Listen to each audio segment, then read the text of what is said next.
Okay, here we go, guys. ESPN's football forecast with myself, James Allcott, Nubaid, Haroon, and Will Brazier. We are here to chew the footballing fat, and we are kicking off with Antony. Now, will Antony, at $100 million, provide United the answer that they're looking for? Some quick stats on him. Last season, 23 appearances, 8 goals, 4 assists, 7 big chances created, and 1.8 successful dribbles per 90. That's a success rate of 56%. Nubaid, will he provide the answer? I think there is an overriding understanding that they have spent a lot on this guy, but it doesn't matter if he provides the answer. Will he provide the answer? What is the answer we're looking for here? What is the answer for Manchester United? Are we saying the answer at right wing? Are we saying the answer in terms of a signing for Ten Hag? Are we saying the answer in terms of United becoming title contenders? Okay. What is the question? Right. What answers would you... That felt like a rhetorical question. And what answers would you like answered? Does anyone want some questions? You're right. Yeah. All right. I'll provide Look, Man United want to get back to the top. That's the broad one, right? Okay. They need to step into that direction.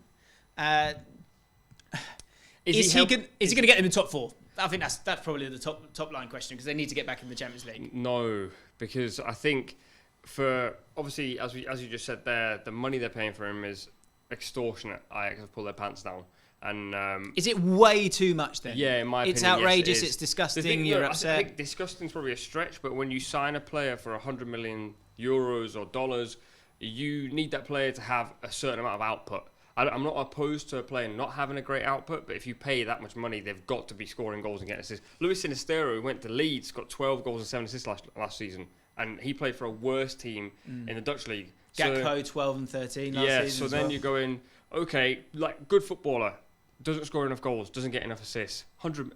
I feel like you're like, €100 million is a good price. No, I think I've got to readjust what £100 million is now, because back in my day that was a lot of money, Jim. And now that gets you a Jack Grealish, and maybe I don't know what else it gets you. But I think from a Manchester United perspective, positive, back in Ten Hag, getting his man in, and a front three potentially.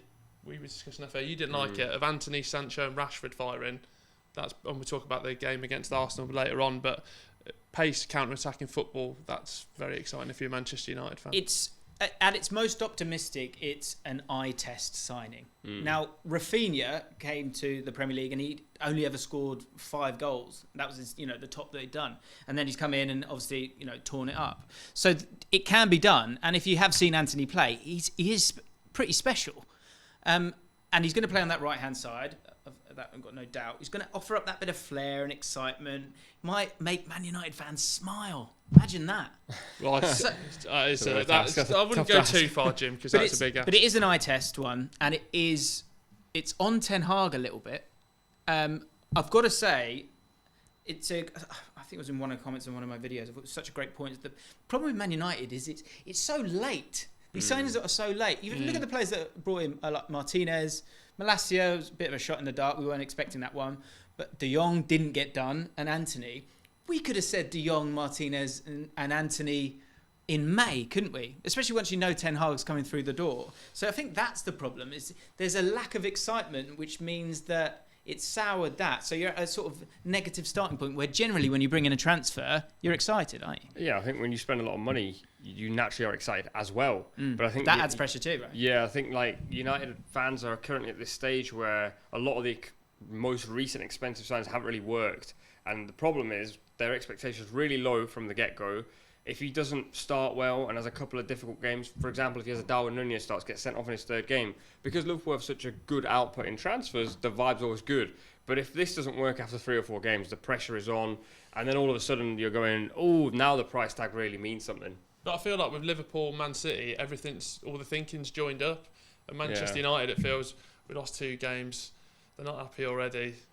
Ten Hag's not happy. Let's appease them and spend 80 million when probably could have got him a little bit cheap. What did he go for 14 million a few years ago? Yeah. So it seems a bit over the top. Is there something in the fact that we're kind of looking at this through this Man United lens, and when you're looking at it through that lens, it feels a bit negative. It feels a bit like dire. And we're recording this before the end of the deadline, but if Ronaldo does stay, which we're expecting that to happen, this could be a front three of Antony cutting back on his left foot and putting in crosses for Ronaldo, and Sancho on the left-hand side. That, as a three, is actually pretty special. So is it one where it then comes back to Ten Hag and he can provide the answers if Ten Hag can get a tune out? Well, the whole picture changes if Ronaldo's staying, because you said Rashford, Sancho and Antony. In my head, I'm going, I don't think he's going to fire, but it's definitely more threatening, more balanced than Ronaldo, Antony, Sancho. Ronaldo doesn't really provide balance to any front line, which is why pretty much nobody actually wants him. So you have like Antony's flair and Sancho's playmaking. When you have Ronaldo in the middle, and suddenly you've got to change how you play, because then Bruno has to play in a different position, and the whole thing kind of changes. Antony, I don't think, requires that change. I think Dalot is a fullback that goes around the winger, and Antony likes to come inside, a little bit like Ian Robben, Mahrez, that sort of breed. So that's fine. But if you have Ronaldo in the middle, as we saw, I think the last game he comes on, Bruno tries to hit a 60-yard pass to him immediately. I wonder if Antony will have that feeling that he's the guy. And I think Antony needs to come in and go, I'm the guy, which is what happened at Ajax. And he looks amazing at Ajax, because they give him the ball and they go, hey, you can do whatever you want. But does he get United into the top four? Well, I guess, that is one of the answers that they want here. Final thing I would say on Ronaldo is that I've thought this for a while, is can Ronaldo not do that Haller role at Ajax as someone who's really strong in the air if you provide the service for him? I think that is there, but you're right. Does Bruno play as well if Ronaldo comes back into this side? I'm not sure. My final question, because we had a lot of thoughts and posturing about answers, but not enough questions, as you said, Will. Go on. So we want to, in terms of success for Antony, yeah, on his own output, what is success for Antony at the price that he's come in this season? Because he has got the whole season to last year 4 assists, 8 goals. Yeah. For me, I'd like double figures in both, please. What do you think? Well, even looking at the numbers in sort of going back in time, he's not really excelled into those double digits, especially with the goal. So I don't see that happening. I see success for him being in the sort of, if you name that Manchester United 11 at the end of the team, him being part of that, and especially for 80 million, he bloody well should be. And I think just having a good season and carving that sort of spot out for himself.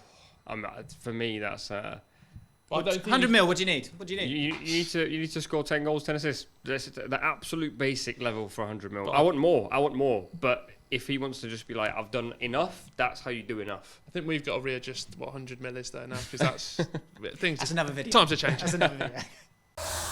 Thanks so much for watching ESPN on YouTube, and for more sports highlights and analysis, be sure to download the ESPN app, and for premium content and live streaming, subscribe to ESPN Plus.